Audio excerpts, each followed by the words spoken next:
Hi guys, this is Andrew with rockclass101.com and welcome to our second lightning round. So you guys asked over 175 questions, of which I've narrowed down to 25, and boy do they cover the entire gamut of the ukulele world. So we have questions on technique, theory, the build quality of the ukulele, general playing advice, gear, everything that you can think of. So myself and Mike from ukerepublic.com will be tackling these 25 questions. So make sure you stay tuned throughout the entire video too, because we're going to be announcing the winner of the Jake Shimabukuro signed ukulele. So we've got a lot to cover, so go ahead and get comfy, grab a snack and a drink, and let's jump into it. Question 1. I'm a beginner ukulele instructor. What's a great way to demonstrate using the circle of fifths to new music students? So let's take a look at the circle of fifths for those that are unfamiliar with it. As the name implies, and as you can see, we have a giant circle that moves clockwise by fifths. So if you look at the 12 o'clock, you can see the note C. Now, we want to consider C1. So you're going to count up 5 from C. You have C, D, E, F, G. Okay, so we got from C to the 1 o'clock position, which is G. So we moved by 5. Let's do it again. We're considering G1, so we go G, A, B, C, D. Awesome, now we got to D, right? Same thing, D, E, F, G, A. Let's go again, A, B, C, D, E. The first thing you want to do is make sure that they understand that we're going by 5. So the next thing that you can do is you can make it fun. A really cool idea that songwriters do is to use a chord progression that moves by fifths. So if we start at C and we go C, G, D, A, E, well, hey, that sounds like a song I know. Sounds like Hey Joe by Jimi Hendrix. Sounds a little bit like this. We have a 4-bar phrase where C and G get 1 bar, then D and A get the 2nd bar, and then E gets bar 3 and 4. So it sounds a little bit like this.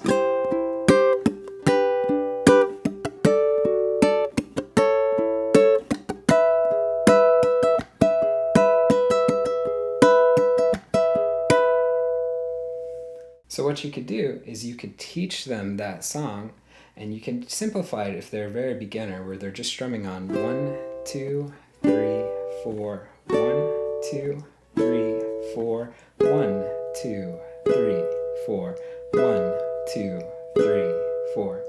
And you can sing along, and it gets them playing, and they'll have to call out the chords as they go along. C, G, D, A, E. And they have to realize that that movement is C, D, E, F, G by 5 every time. So a really, really cool concept that you can pull from the circle of fifths is that you could write a chord progression that moves by fifths. Now on the contrast, another cool example that you can give your students is that if you move counterclockwise, the circle doesn't go by fifths, but it goes by fourths. So this time around, instead of starting on C, let's start on D. So if we consider D1, we have D, E, F, G. Okay? And if we consider G1, we have G, A, B, C. Okay, so we just have 3 chords this time. Now, if we consider C, the key that we're going to be playing out of, and you've already taught your students how to harmonize C major, then they should know that D is the 2 chord, G is the 5 chord, and C, of course, is the 1 chord. So when we harmonize C, we end up with D minor 7 to G7 to C major 7, or the chord progression of 2, 5, 1. Now 2, 5, 1 just so happens to be the most popular chord progression in all of jazz. So you could literally open up to any jazz standard and pull tons of 2-5-1 chord progressions out of there. But if your students are younger, maybe they're not going to be so much into jazz. That a great example of a 2-5-1 as a recent pop hit is Maroon 5's Sunday Morning. So I believe that song was in the key of C.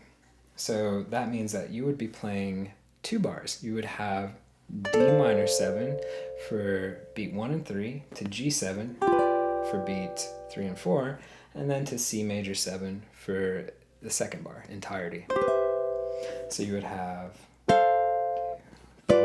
4, 1, 2, 3, 4, 1, 2, 3, 4, 1, 2, 3, 4.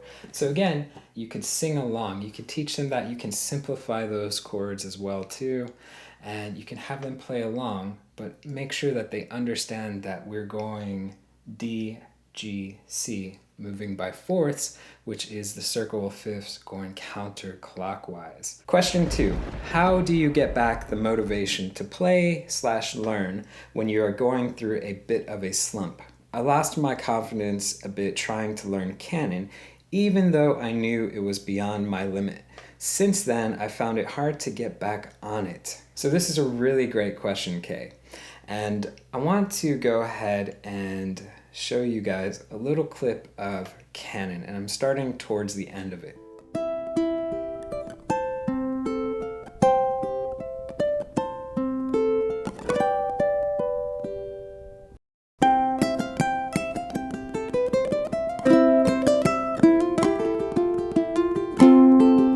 Alright, so what did you guys notice? We saw a fade to black from the first section to the second section. So what does that mean? Well, that means that somebody, me, messed up and pasted 2 clips together. So I wanted to point that out because the goal of playing, and I see this a lot on our forums throughout our monthly challenges, is that a lot of people shoot for perfection, but perfection shouldn't be your goal. Your goal should be to be a consistent player and one that continually grows and gets better. Now, here's what I want to point out to you, and this is some of the best advice that I ever heard. And this came from my friend Dan, who has 45 something years of playing experience, so he knows what he's talking about. He said this. He said, even if you think a piece of music is too hard for where you're currently at in your playing ability, give it a shot. Because even if you don't learn the entire thing, you're going to get better in the process. Now, here's a thing that might have happened with you. You might have spent a big chunk of your practice time working on this one song, or maybe it was the only thing you worked on for an extended period of time. So if it's really, really beyond your level, then it tends to get frustrating. So instead of focusing only on this one really difficult piece, even if you really, really dig it, try to put it into your practice schedule as maybe 20% instead of 80%. So this way, you're continually challenging yourself by working on something that is very difficult, because a lot of people fall into the rut of every time they pick up the instrument, they're playing the same little 4-chord song that they learned, months ago, and then every time they practice, they're not developing and growing. So if I were you, I would rebalance your practice schedule, make canon that 20% piece that you're working on, and then make the other 80% things that you can get down in a reasonable amount of time. So you're going to set yourself up for success for a little bit, but you're going to still continue to strive and to get better. Question 3. Hi, I get really nervous when playing in front of others. My fingers start to shake and my technique goes to hell. Are there any exercises or things I can practice to help with this issue? Okay, so first off, we have a complete written article on the site, and I'll put a link in the description box below. It's going to cover getting over stage fright. So check out that article. But the best piece of advice I can give you is actually 2 things. The first thing is to be prepared. So you want to know, or you want to go into your performance knowing exactly what you're playing, where you can play it in your sleep. So you've got everything super duper practice, where you can play everything to the best of your ability. So that's going to take away a lot of the nerves, because you're not sitting there trying to improv, or you're not like, what comes next, what chord comes next, what finger picking pattern comes next. You have everything down by memory like that. So that's the first thing. Be prepared anytime you play live. Now the second one, this one is going to take a bit of time, and that's to gain experience. So regardless of what you're trying to do in life, the more you do it, the better you get. So you've got to go out there and you've got to play in front of people a lot until you start to get comfortable. Now, you're always going to be nervous for the first few minutes or so, but eventually, after you've done it a lot, those nerves subside and you just get used to doing it and you enjoy it. So, when I first started playing live in my teens, I went to open mics. I went to open mics every week, all the time. And that was how I got my start. And at first I was exactly like you, super duper nervous and scared and shaky and, messing up left and right. But over time, it started to get less and less of that. And after I would play and get off stage, I would have this natural high where it was like, that was so much fun. So you need to build up your experience, and that will build up your confidence playing in front of others. Question 4. Hi, great videos. How do I recognize notes by ear? Okay, so this is a great question. And where you want to start is actually with a understanding of the basics of music theory. So you can get that jump start in understanding the basics of theory by checking out our course, which is an introduction to music theory and jamming. So that entire first module will cover the basics of theory. So one of the places that you really want to get a great understanding of is with intervals. So just like atoms, which are the building blocks of matter, intervals can be thought of as the building blocks of melody and harmony. So our course is going to cover generic intervals, which are a simple measurement based on the number of letters between any two pitches. So for example, C to D is a second, but C to D flat would also be considered a second if we're thinking of it as generic intervals. But we can go further into intervals and we can get into specific intervals and interval inversions. And that's where you need to further your study. So for example, if I play C to D flat, you can see the distance is a half step. If I play C to D, you can see the distance is a whole step. So even though they're both considered a second for generic intervals, they're different. And that's where you start to get into specific intervals, which is the specific measurement, the specific distance between those two pitches. So specific intervals are going to be covered in complete detail in our 200-page music theory ebook that covers theory as it relates to harmony. And it starts at the very beginning and goes to the collegiate level. So I'd highly encourage you to pick up a copy of that, and I'll put a link in the description box below. But once you get a thorough understanding of the basics of theory and intervals, then you want to head over to musictheory.net. So check out this interval ear training program.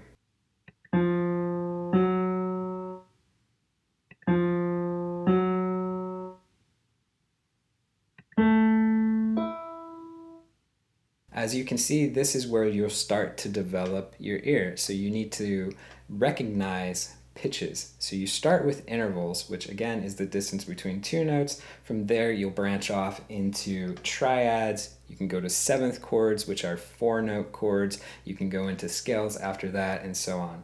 So that is where I would start. And an extra tidbit of advice, when you first start learning these intervals, you can use known melodies to help you memorize the distances. So for example, we talked about C to D, which is a whole step. This is also known as a major second. So a major second has the melody of Happy Birthday. So you can hear the first part, bum, ba.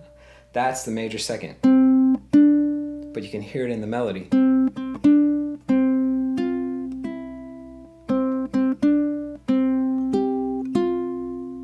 So I'll put a little link in the description box too, to a little guide that has some known melodies as it corresponds to the intervals. Question 5. When bending, should you use one finger or multiple? My guitarist friend says it's better to bend with multiple. I've always just used one. Please compare and contrast. Thanks. So this is a really great question. And there's different approaches that we can use to bend. So I'm going to get to that compare and contrast in a second.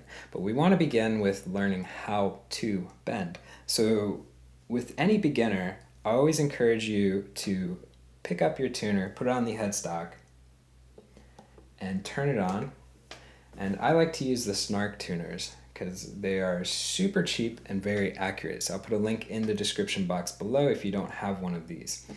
So what we're going to do is we're going to practice how to do a bend, and we're going to use this tuner to make sure that we hit the correct pitch. So take your ring finger, put it on the 7th fret of the 1st string. Now take that middle finger, put it on the 6th fret of the 1st string, and your index finger on the 5th fret of the 1st string. So you can see that we're going to be bending the 7th fret, but we're using 2nd and 1st for support. So most of the time when you're doing bends, you're going to use these other fingers, these 2 other fingers, to give you more leverage. So what we're going to practice right now is we want to bend this E note, this 7th fret, to a half step. So it's going to be bent to an F note.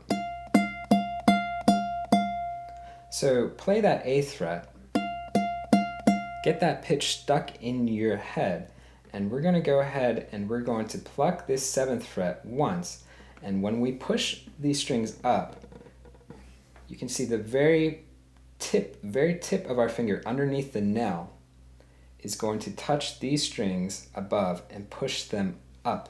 So we never want these strings to come over our nails. We want to push it up as we bend up. So you can see that right underneath my fingernail, I'm pushing these strings up so they get out of the way. So here's our reference and our bend.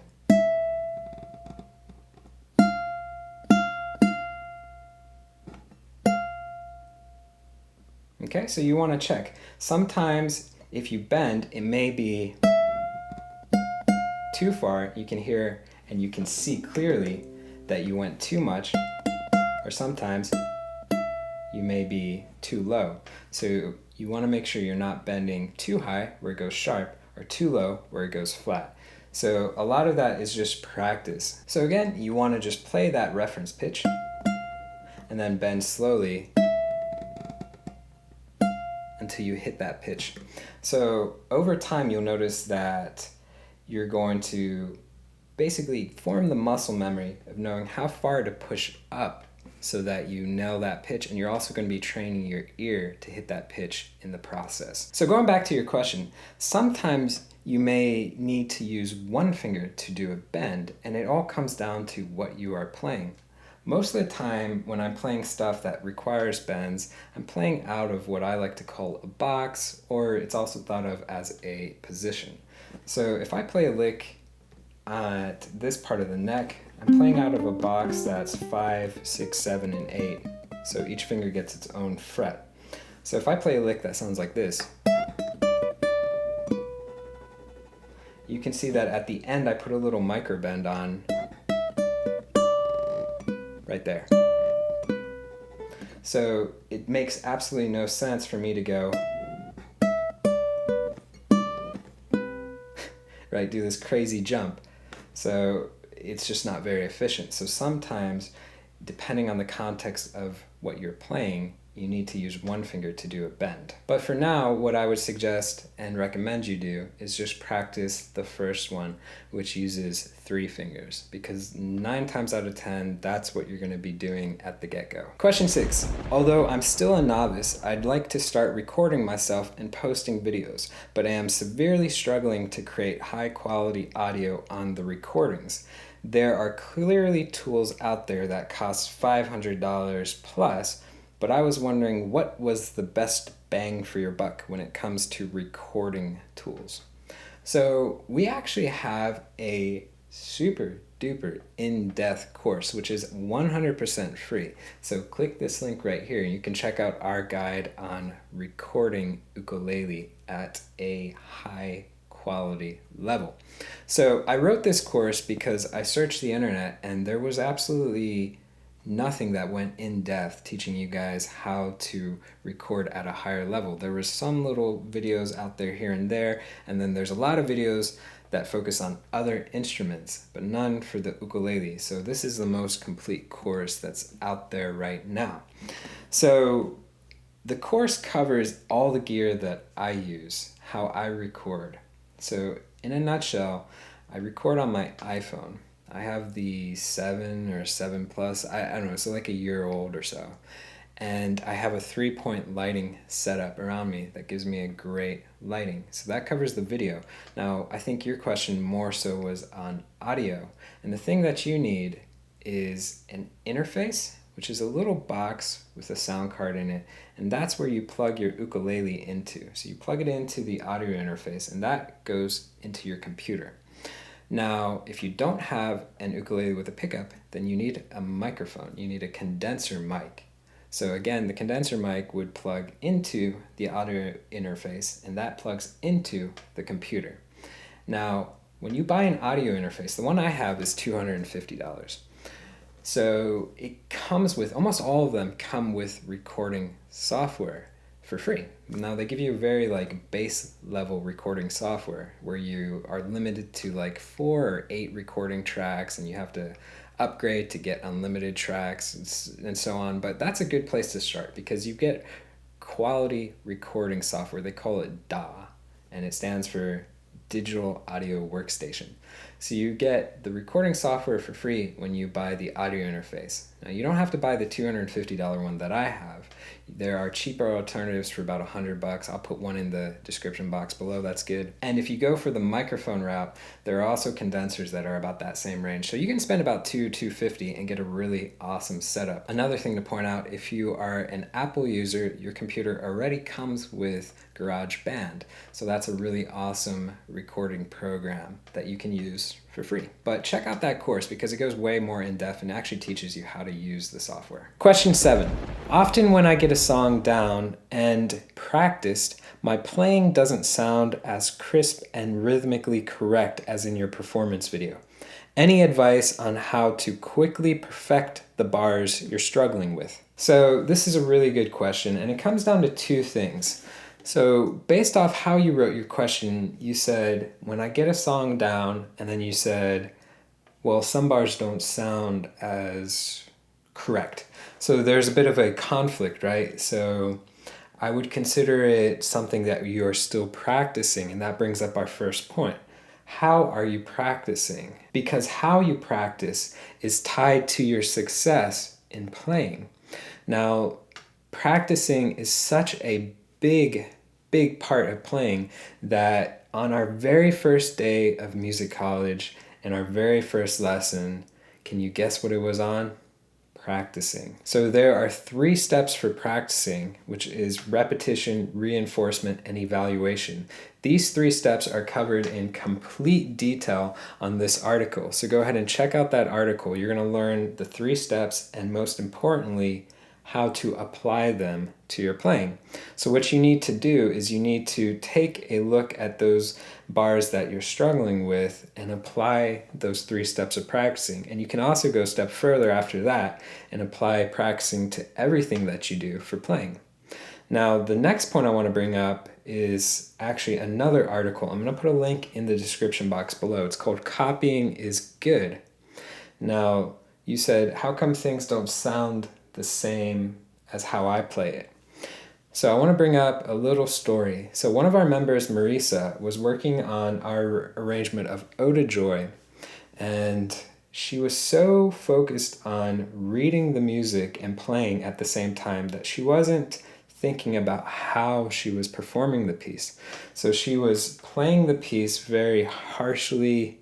And when we think of Ode to Joy, it has such a sweet melody. Da, da, da, da, da, da, da, da. So when we play it, we want to kind of copy that, right? We want to play the music how it's supposed to be played. So if you're playing something soft and elegant, then you want that to be coming across. You want that to come across in your playing.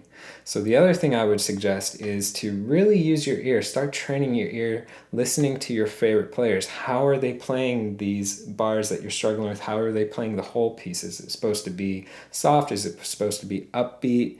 Really think about that too during your performance. So check out that article, and it's called Copying is Good. Question 8. How come the ukuleles that you buy online are mostly not in a good tune?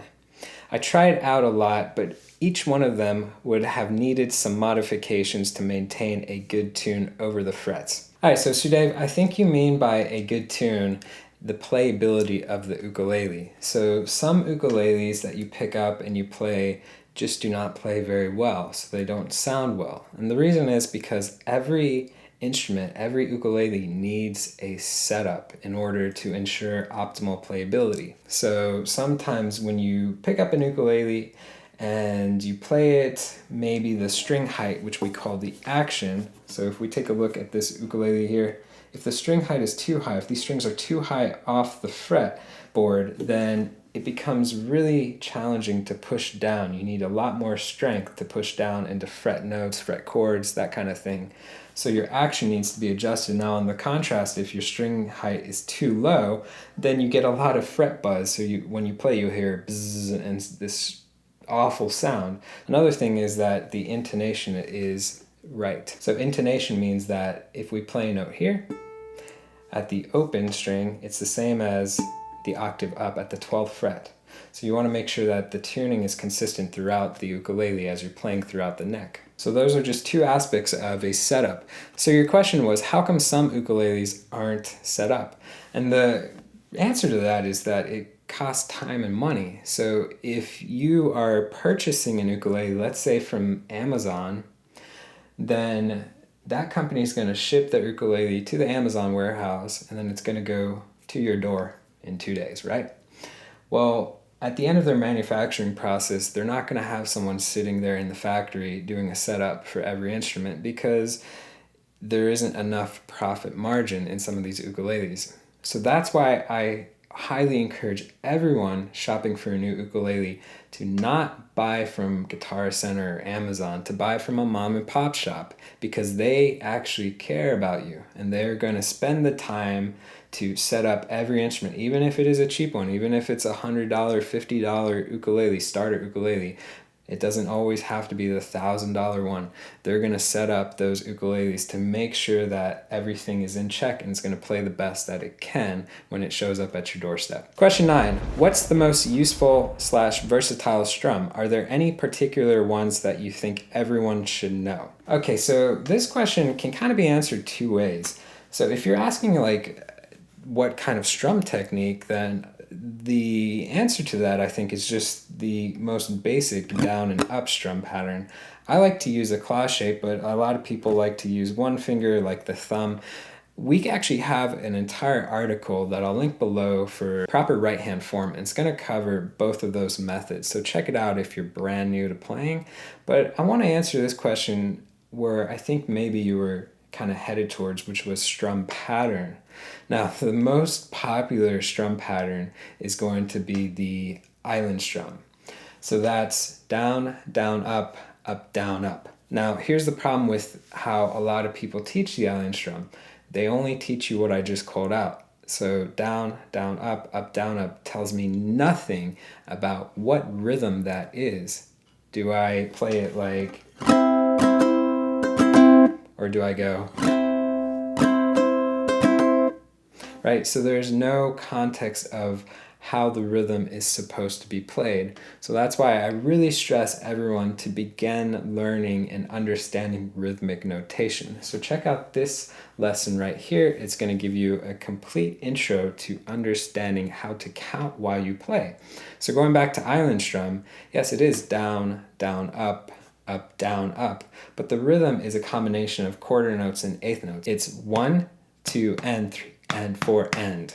So if I put that to the strum pattern, I have 1, 2, and 3, and 4, and 1, 2, and 3, and 4, and. So it's really, really important that whatever strum pattern you're doing, you understand the rhythm behind it. So tying both concepts together, so once you get that rhythm down and you've got that little down and up pattern for your right hand technique, then this strum pattern is used in pretty much any pop song that you check out online. So if you do a search for like any well-known pop tune that you're going to sing over, or if you go to Uke Jam, most of the time that's going to be the most used strum pattern. And strum technique. Question 10, DeepHav8R asks, Drew, what is the difference between movable chords and inversions? So this is a really great question, and to answer it, I'm going to be using a low G ukulele so that I get a greater octave span.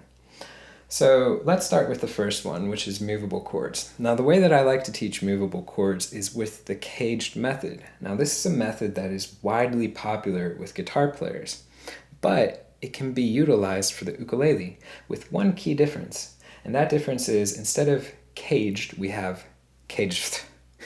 So it doesn't have quite a nice ring to it, but here's how it works in a nutshell. This method allows you to take any bass chord and apply those 5 shapes, C, A, G, F, D, as you work your way up throughout the neck.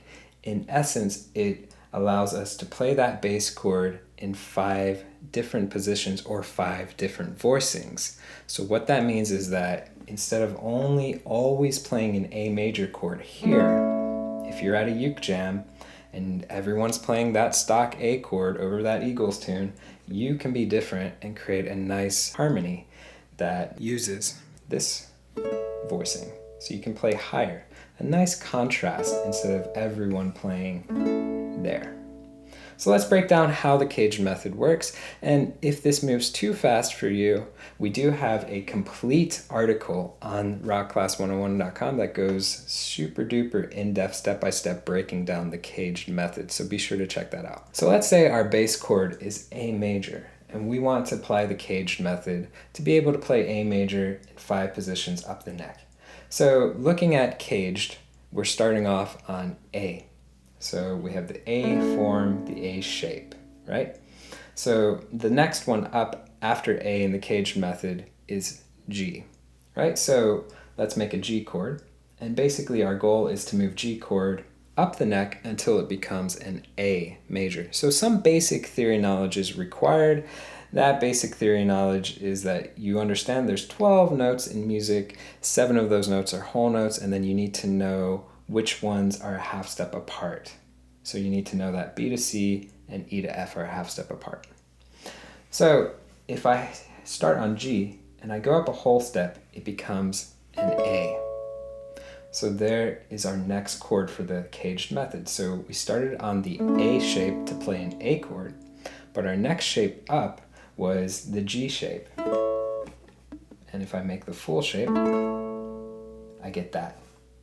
Now the next one is F. So far we've covered A and G. So the next one up in our caged method is F. So if I make an F chord, same concept applies. I want to move this F chord shape up the neck until it becomes an A. So if I start on F, I'm going to go up a whole step and it becomes a G. And I go up another whole step and it becomes an A. Next up, we have the D shape. So again, same thing. We start on D. We want to move that shape up the neck until it becomes an A. So I have D, going up a whole step E, half step F, whole step G, whole step A, where we want to be. Okay?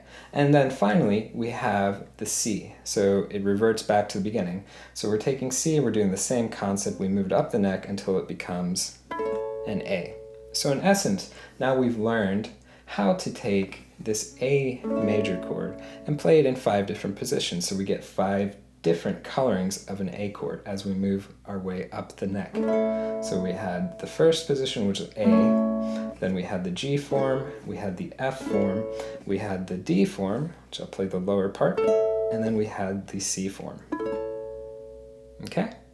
So that is caged in a nutshell. Don't forget that there is that written article that goes super in-depth in detail. So if I breeze through that and you're like, what? Check out that article. It's going to help break those concepts down better. Now, we want to contrast that with what is inverted chords. So let's go ahead and dive into that. So for our example, we're going to be looking at C major because it has no accidentals, no sharps, no flats. Now some basic theory knowledge again is required for this in that you understand C major is 1, 3, 5. So that also corresponds to the notes C, E, G.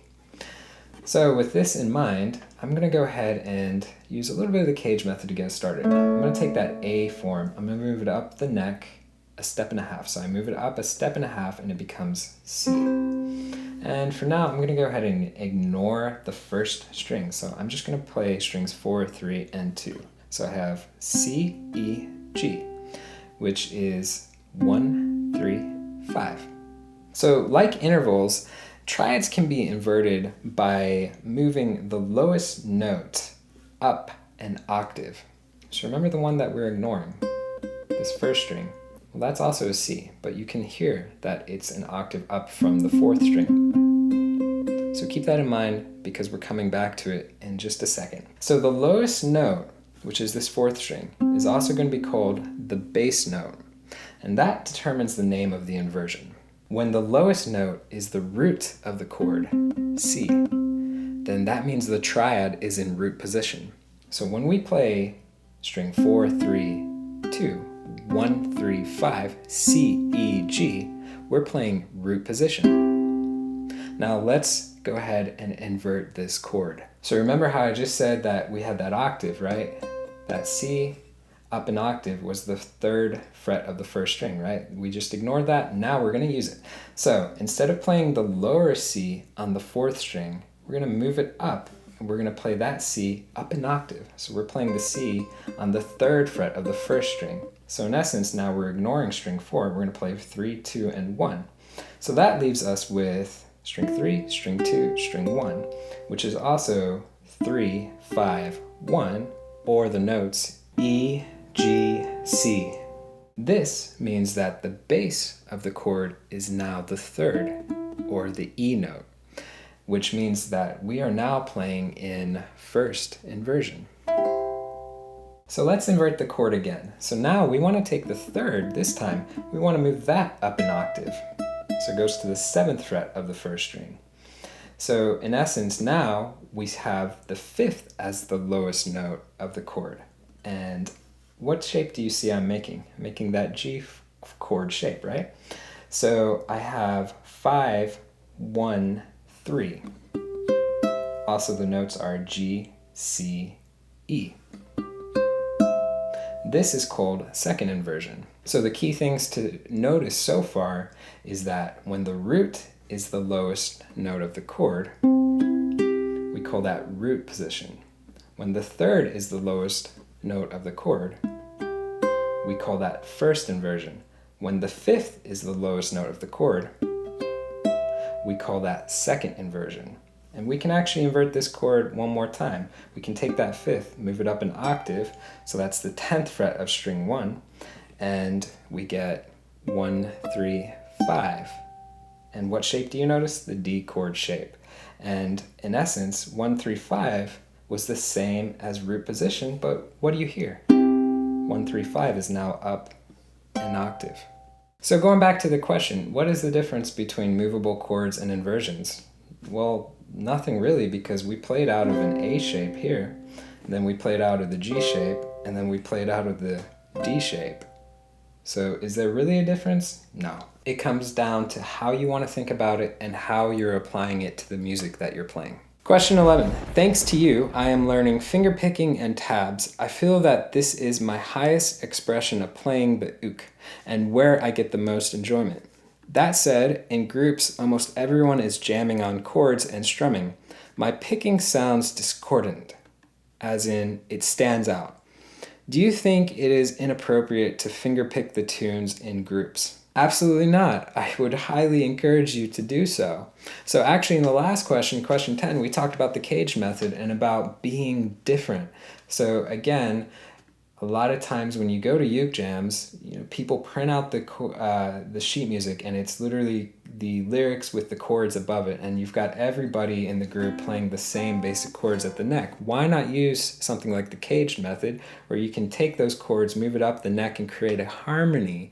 You can be different, you can stand out, you can add to the music. So I would start simple. I would just use that caged method. Take a chord like C, you can play it up here, and just strum on the downbeat on the 1. So if they're playing 1, 2, 3, 4, and then they go to G, 2, 3, 4. You can just do something simple like that. Now, most of the time, I think it was question 9, we talked about what's the most popular strum pattern, this down, down, up, down, up, which is a combination of quarter notes and eighth notes. So most of the time, people are probably going to be strumming something very, very rhythmically easy. So once you get a hang of just strumming on the 1, you want to start incorporating what you said. You want to start finger picking. So why not just start with some simple finger picking like 2 and 3 and 4, 1, 2 and 3 and 4, 1, 2 and 3 and 4. So you can do something very, very simple like that where you're doing the same thing. You're doing a combination of quarter notes and eighth notes. So there's actually a lesson that I'm going to link in the comment box below that is from our concept lesson series. And our concept lesson series is all about this stuff. It's about breaking away from the norm. So everyone's doing this. Well, why don't you use the cage method, and why don't you create harmonies, and why don't you create simple picking patterns? So I think it was concept lesson episode 1. I'll double check. I can't remember. Actually, I think it was 2. Number 2. I'll put the link in the description box below. Check that one out, and you can see how pretty that sounds. Actually, I'll roll a clip right now. You can check it out.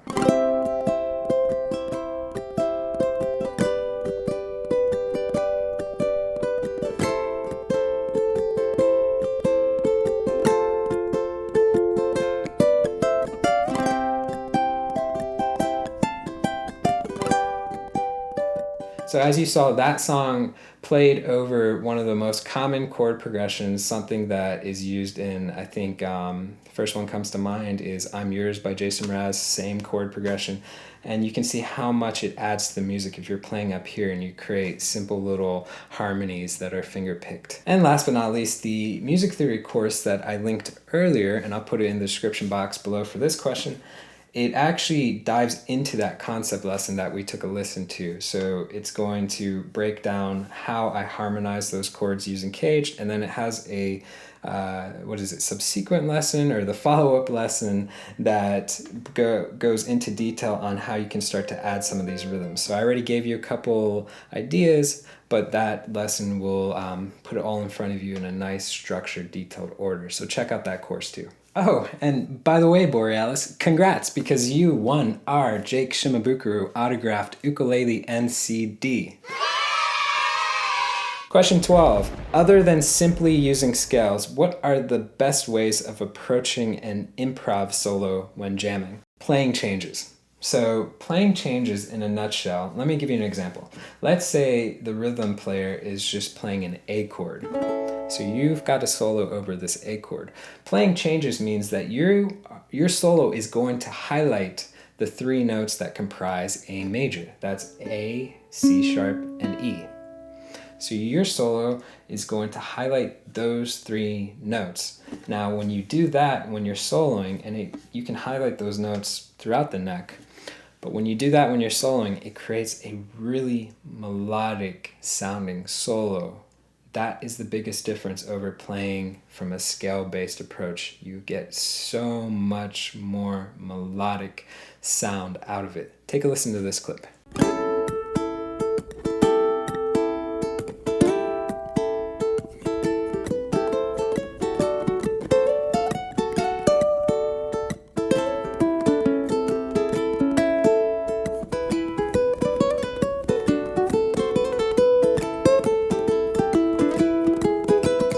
So the clip we just heard used changes. So the solo is written with changes, and it's over a 12-bar blues. Blues is a great place to start working on changes because blues only has 3 chords, so it's not as challenging. So don't start with a jazz tune that has lots of chords and you got to switch from here to here and here to here, right? Blues is a really great approach. So again, just like question 11, talked about how to use the cage method to play harmonies up higher and how to add simple rhythms to make it a little bit more interesting.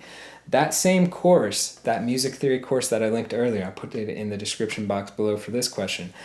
go super in-depth into talking about how to solo using scales and how to solo using changes. It's going to give you examples. It's going to teach you how to play that song you heard. It's got some for scales as well. And it's going to go super in-depth in how I did it. So how I composed those solos.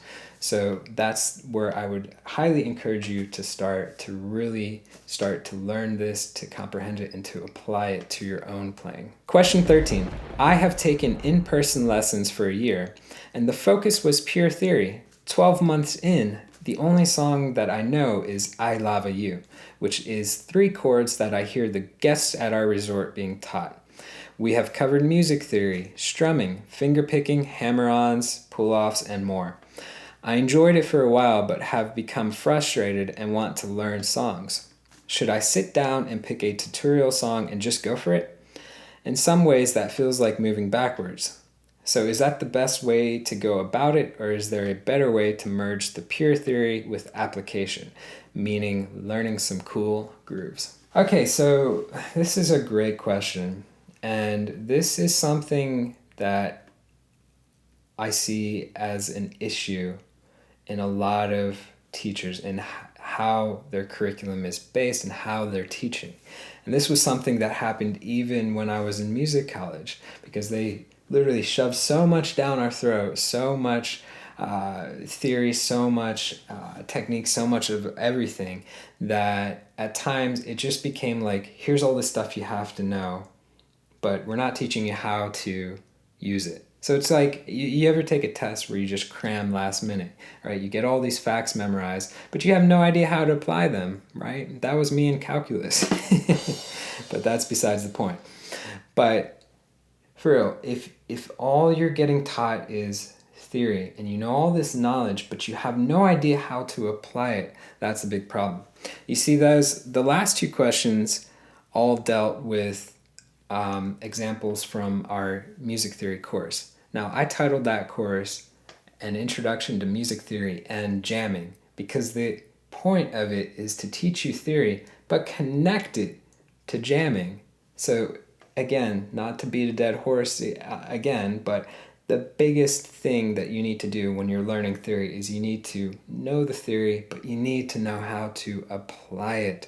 So I would go to your teacher and tell them that.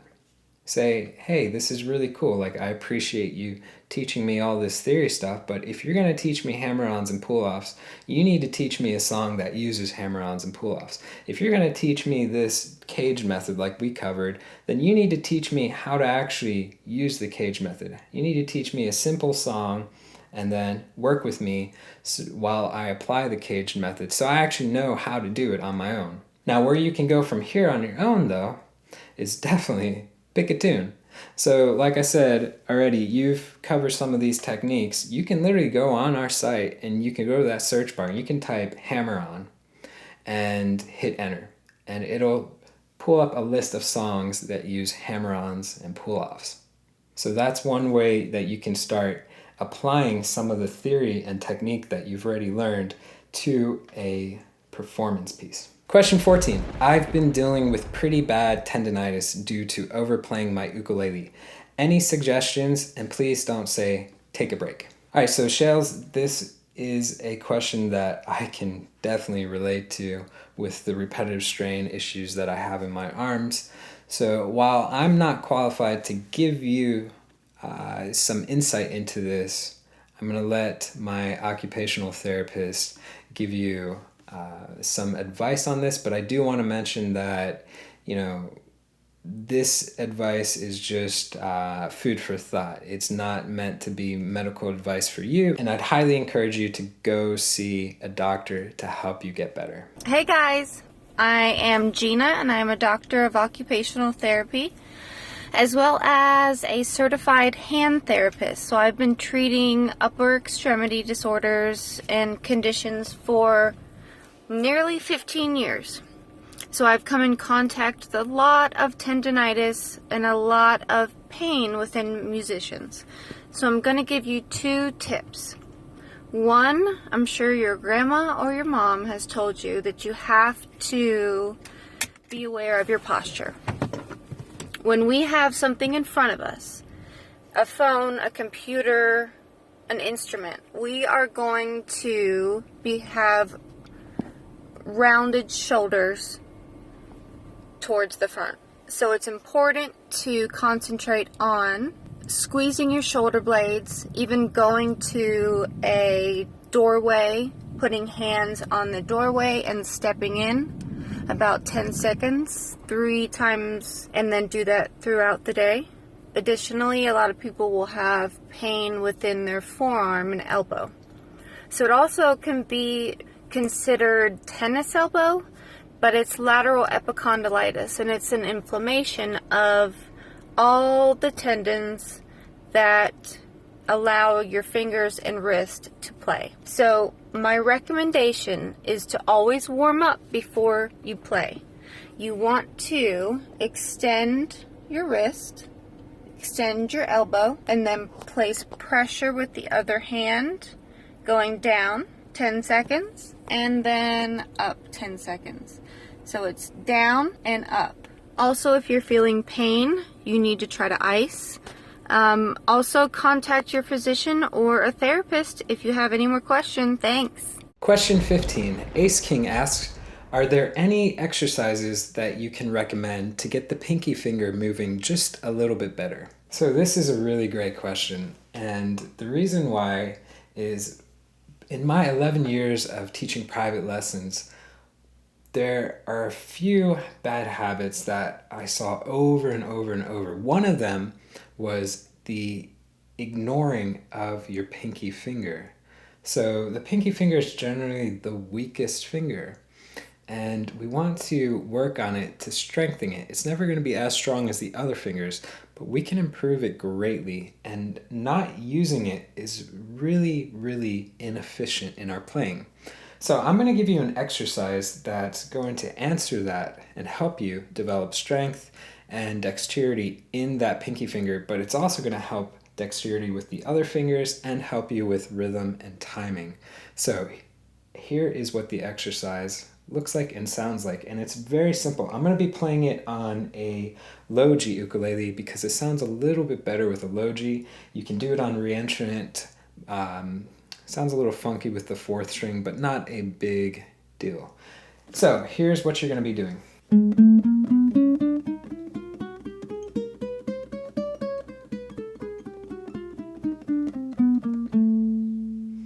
So you notice that I went up 1, 2, 3, 4 across all 4 strings, and when I got to the end, I shifted up a half step and I went backwards. I went 4, 3, 2, 1 across all 4 strings going this way. So I went down and then I went up. And now the point of the exercise is to keep continuing. So when you get here, you're again going to shift up a half step and you're going to go 1, 2, 3, 4 across frets 3 to 6. So you go all the way through and again shift up and then go backwards. So you're going to keep doing that until you get tired. And if you get to the end of this neck, say you get to the 12th fret, you can start to go backwards, work your way there. Again, playing until you get tired.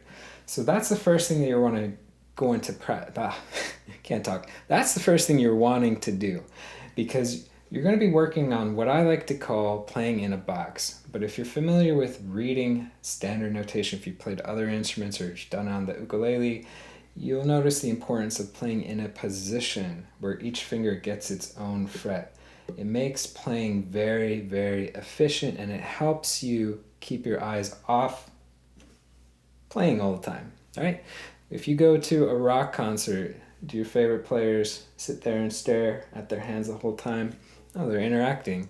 If you're reading sheet music, are you supposed to be staring at your hands, or are you supposed to be reading music? So that's one thing that it does. Now, when you get comfortable with that, you want to put it into some kind of a time frame.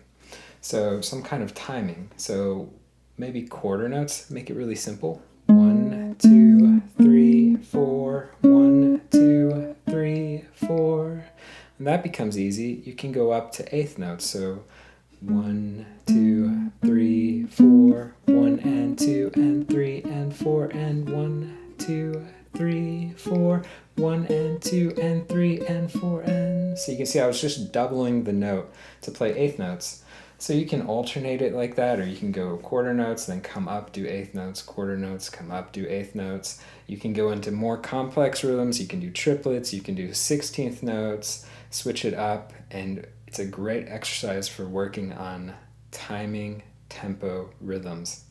Now, you can also switch up this exercise when you get a little proficient at just going in order.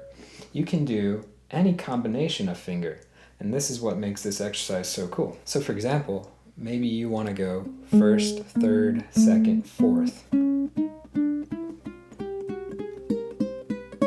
when you come back, maybe you want to go 4, 3, 1, 2. So you can switch it up any way that you want.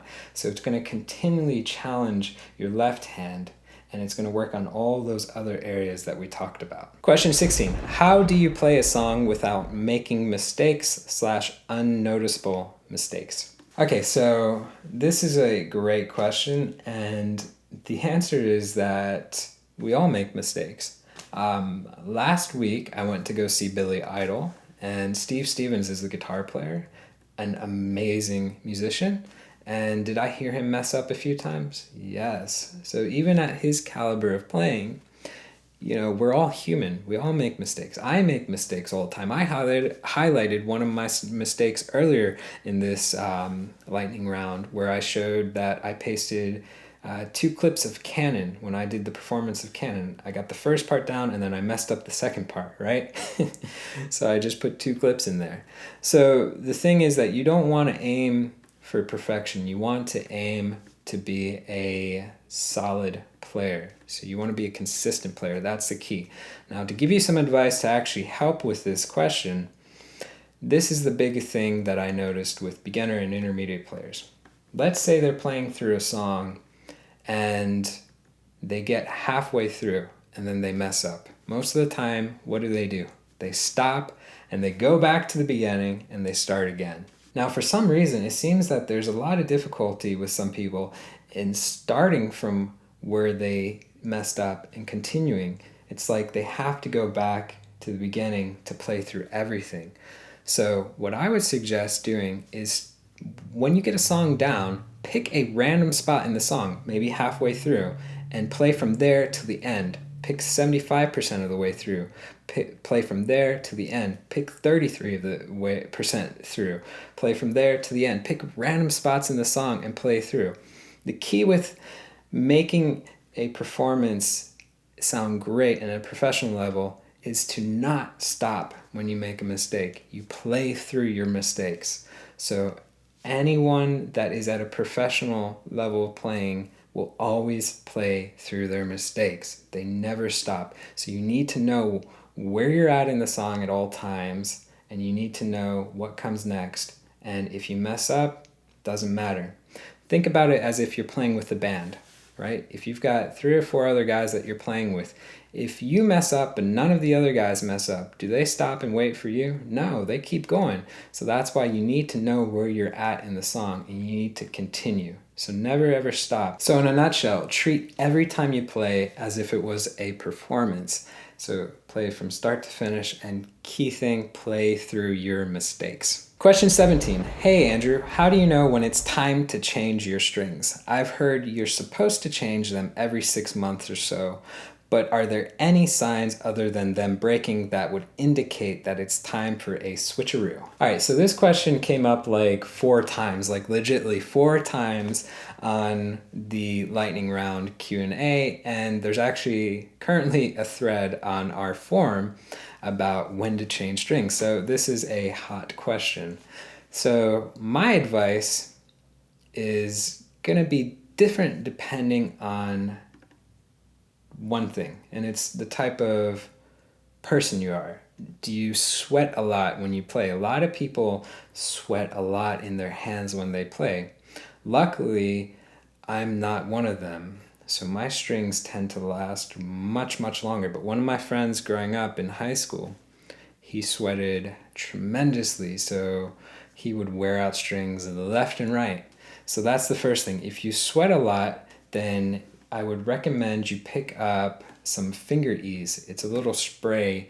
It's a string cleaner. So it's a little spray, and then you use a little microfiber polishing cloth, and you're gonna wipe down your strings every session. So I'll put a link to those products for Amazon links in the description box below, so you can check that out. They're pretty inexpensive, but they're gonna prolong the life of your strings. Now, if you don't sweat, then you don't really need to do that, and your strings are going to just last longer because they're not getting hit with all of the oils of our fingertips. So the answer to your question is, after a while of playing, the strings start to lose their shine, so to speak. They start to sound dull. So that's what you want to listen to. If they don't sound nice and bright and lively like when they're new, then that's when I would change them. It could be 3 months, it could be 6 months. It really depends on how much you play and if you fall into the category of I sweat a lot or I don't sweat a lot. So I would say, to give you a general answer, I change mine every 4 to 6 months, and I play a lot, but I don't sweat. So that is my 2 cents for this subject. Question 18. I am still struggling with changing chords. What can I practice to become more efficient? All right, so I'm going to give you an exercise to do, but before we get to that, we need to make sure we have the fundamentals down. So the fundamentals means primarily that we have proper left-hand form for making these chords. So that's going to be covered in this lesson on proper left-hand form. It's going to cover these basic chords, and it's going to cover bar chords, and it's going to talk super duper in-depth detail about left-hand form. So having this U-shaped gap, position of our thumb on the back of the neck, do we need to be on fingertips, what's happening with our left hand, everything in detail. So check out that article first. So we want to make sure we have left hand form proper and intact. So once you get that down, the next thing that I see with beginners is this. They have a really bad habit that I don't know if you have it, but if you do, we want to break it. Let's say we're practicing going from G to F in a song. So when I go from G to F, what do you notice with my fingers? You notice that they're moving in unison, right? I'm not going ba ba, ba ba ba. I'm going all together. 2 fingers, 3 fingers, 2 fingers, 3 fingers, all together. So anytime you're changing chords that are these basic chord shapes, you want to make sure that you're moving in unison. That way you're doing it efficiently. Because if you go one at a time, it's super slow. And you're going to struggle and struggle and struggle to do that chord change in time. So once you get a hang of that, then you can put the exercise to practice. So instead of a song where, let's say you're playing something like that, a lot of times the people struggling with it, they'll just try to play the song. So they'll have pause, pause, pause, pause, pause, pause, pause, right? So don't try to do the entire song, right? We want to simplify it. So you're going to take that first chord, and you're just going to strum on the 1 beat and hold it for a whole note. So we have 1, 2, 3, 4, F. 1, 2, 3, 4, back to G. You keep looping this, 3, 4, 1, 2. So you start really slow. You get everything that we talked about down, proper form and moving in unison, and you gradually increase the speed. 2, 3, 4, 1. You can even go to half notes after a while. So you want to start slow, make sure those 2 things are intact, then increase the speed, and in essence what you're going to be doing is forming muscle memory. So you know exactly how to make these chords, exactly how much pressure to push down, exactly where to go with your fingers that you could play it in your sleep. So that is my advice for a great exercise for getting chord changes down quickly. Question 19. I have tried to break out of the intermediate level several times, but keep stalling. Can't seem to break the barrier. What do you suggest to move on to the next level? So I got asked this question so many times each week that I sat down and I wrote Learning Paths. Learning Paths is a step-by-step guide that teaches you how to create a plan for practicing, a plan that's going to set you up for success, a plan that will take you from beginner to intermediate to advanced level. So as you can see, I've defined each level. I defined the beginner player, intermediate, and advanced player, what you should know at that level, what you should be working on, and what you need to have under your belt before you advance to the next level. So I'd highly encourage you to check out Learning Paths. It's super duper detailed, and take a look at the intermediate level. So read through everything and see if you know everything that it covers. If not, then check out all the links to the lessons that we have covering that level. And I'd also encourage you to take a look at the above level, the beginner. So maybe there's some fundamentals that you might have missed that you want to review on too. And then you can take a look at the advanced, and feel free to pick and choose, right? This is a guide and a way for you to put your own plan together. So these are suggestions for where to start and what to work on with our lessons, but ultimately it's up to you guys. So you define what type of player you want to be, what you want to get under your belt. And if you ever have questions, feel free to email me. Always happy to help you guys. Question 20.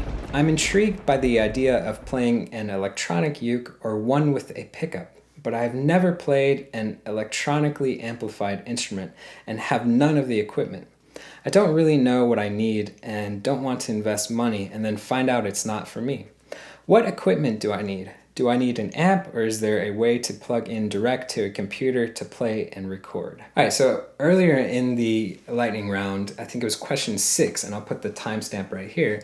It was all about how to record an ukulele at a high level. So go back and check out that question and answer to find out a little bit more about playing or plugging in or using a mic and recording via the computer. Now, on the opposite side, you mentioned an amplifier. So I think we really need to define what you're going to be using this for, what your goal is. Do you want to plug in and play because you play in a uke group where you guys are all getting together, maybe 4 or 5 or more of you, and you're jamming? Then you definitely want an amplifier. Or maybe you go to open mics and you perform. You definitely want an amplifier.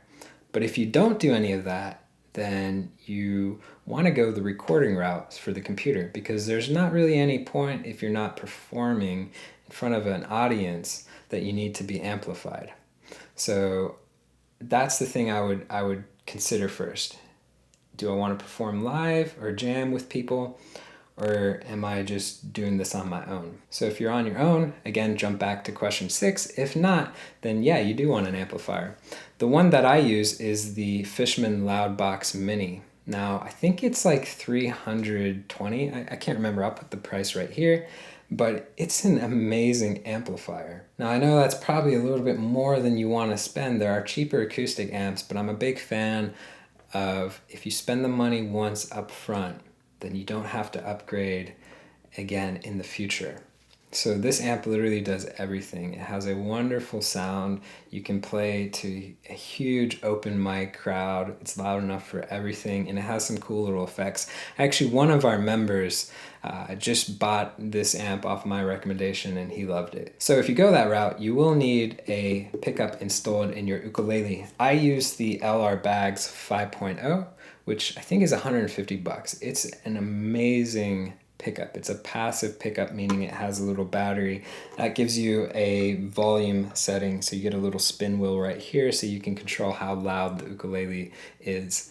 So that's probably one of the best. I think it's been rated like one of the best pickups for the ukulele on the market, and it's very non-intrusive. So it doesn't take up a lot of real estate inside the body of the ukulele. So that's where I would go for you. So big thing is to answer the question, are you playing for yourself? Are you playing for others? And if you're playing for others, then yes, you need a pickup, and the amplifier I recommend is awesome. Hey, Mike here from Uke Republic. I'm going to answer some questions for our good friends over at rockclass101.com. Start with, we got a question from Steve Peter Gow. Question is, does a solid wood ukulele really sound better than my laminate one? I'll say that sound is in the ear of the beholder. There are certainly some great sounding laminate instruments out there that sound better than some solid wood instruments. But generally speaking, solid wood, when it's done right, it depends on the builders, how it's braced, what the thickness of the wood is. etc., will make a difference in how that instrument sounds. So generally speaking, solid wood instruments have more sustain and more projection and overall more character. In time, a solid wood instrument will open up and develop even more character. But there's a lot of different things. There's solid tops with laminate back and sides. Those can sound fantastic because really the flavor of that wood is coming out the top. That's probably the most prominent thing coming out. But yeah, there's some great sounding laminates out there. I don't know, you may have a great sounding laminate instrument. Certainly are a lot of them. Question number 2 reads, "Hi Mike, Simon here from Canada." Hello Simon, our friendly neighbor to the north. "My question is, which type of wood is most commonly used for making ukuleles and why?" I would have to say, from my observation, it is going to be mahogany. Mahogany's used because it's readily available, for one. It's also a great sounding tone wood, and it's very stable. The wood is easy for luthiers to work with, I would say, and produces a beautiful sound. So that's the answer to that. Now, the second part of the question is, how much time and money does it take to make one ukulele? A lot of luthiers tell me it takes just as much time to build a ukulele as it does to build a guitar, except there's less room for error. Now, depending on what type of tone wood you're going to use, is going to depend on the cost of the instrument as well. Like, say for instance, Hawaiian koa, very expensive wood, one of the most expensive commercially grown tone woods there is. And so that's going to make it more expensive as opposed to, say, something like a spruce top or mahogany. Now, even mahogany has a lot of different variation. There's Cuban mahogany, there's Honduran mahogany, there's figured mahogany, there's sinker mahogany. So all these different tone woods are going to play a part in the cost of your instrument. Finishes, gloss finishes, as opposed to satin, binding. It gets really a lot of time involved there. So the instrument can be quite expensive to make. Question number 3 from Daryl W. "Does a bone nut in saddle make much difference to how a ukulele sounds compared to synthetic materials?" Excellent question. There's a lot of different materials people are using for nuts in saddles. Sometimes it can be bone, like ebony or jacaranda. You've got the synthetic materials like you're talking about, like from Graphtec. And of course there's real, what they call ox bone, which is a type of bovine bone. And yes, they do make a difference. If you get a chance to check out some of our videos on our YouTube channel, under Uke Republic, you can hear some of the differences. The wood nuts and saddles tend to have a sort of woodier, slightly softer tone. It's really nice. Bone is very distinctive, has a great tone too. And the Graphtec, it sounds an awful lot like bone, but it's a little bit warmer in sound. So yeah, any material is going to make a difference to the sound. Not necessarily that one is better than the other, it's just different. So thanks for the question. Question number 4. What effect does body construction have on sound quality and volume? I'm referring to the depth of the body, placement and number of sound holes, shape, bracing, construction materials. Well, that's a good question. So, generally speaking, bigger body, bigger sound. It's going to make sense. It's bigger mass. But the shape of the body and, of course, the bracing is going to make a difference. For example, if something's overbraced or the top is too thick, it's not going to vibrate. It's not going to produce that sustain and projection. So, for example, something like what Koaloha does, they're able to plane this koa a little thinner, and they do something called unibracing in here, and that allows the body to really vibrate. There's all different types of bracing. There's ladder bracings, there's fan bracings. Romero Creations does reverse fan bracing. Ukulele has their own type of bracing, and each one is really nice and different. Some seem to work better with certain tone woods more than the others. So just, it all makes a difference. Thank you for your question. And our final question comes, I think, out of the UK, and it reads, "Is it okay to buy a 1,500-pound uke, Ukulele, online, even though it has a great review?" Well, Ukulele's, I will say from my personal experience, I haven't heard a bad one yet. They've got really great quality. They sound beautiful. They're made really well. So I would say yes. Like if you bought something from us, you could try it out for a few days, and if you didn't like it, you could return the instrument. So check and see if you're buying it online from someone, if they have that same policy. But yeah, ukuleles are great. Get you one. Thanks for the questions. Hey, looking really forward to the next lightning round of questions from rockclass101.com. Thank you for all the questions you've sent out.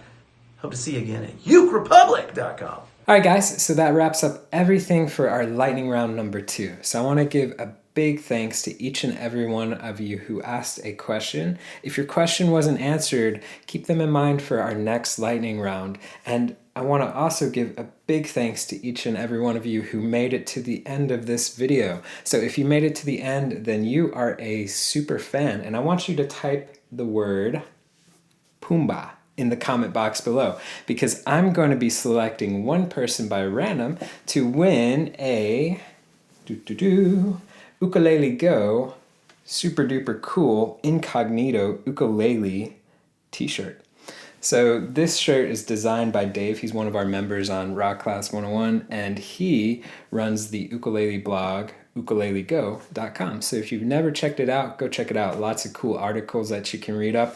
And he happens to be a graphic designer, and he's made, as you saw, a really, really cool t-shirt. So one lucky person will win this t-shirt. I'll select somebody by random, so just type that word in the comment box below, and I'll select a winner in a week's time. Last but not least, I want to give a big thanks to Mike from ukerepublic.com. Really, really appreciate you taking time to answer questions about the build of the ukulele. And I also want to say that I've created a forum post. So in the description box below, there will be a link for a post where you guys can post questions and comments about this lightning round video. So if there's anything you want to mention to me, please post it on our forum and I'll be happy to answer. All right, guys, I hope you enjoyed this lightning round, and I will see you in the next one or the next lesson or whatever you see me in next. All right, see you guys.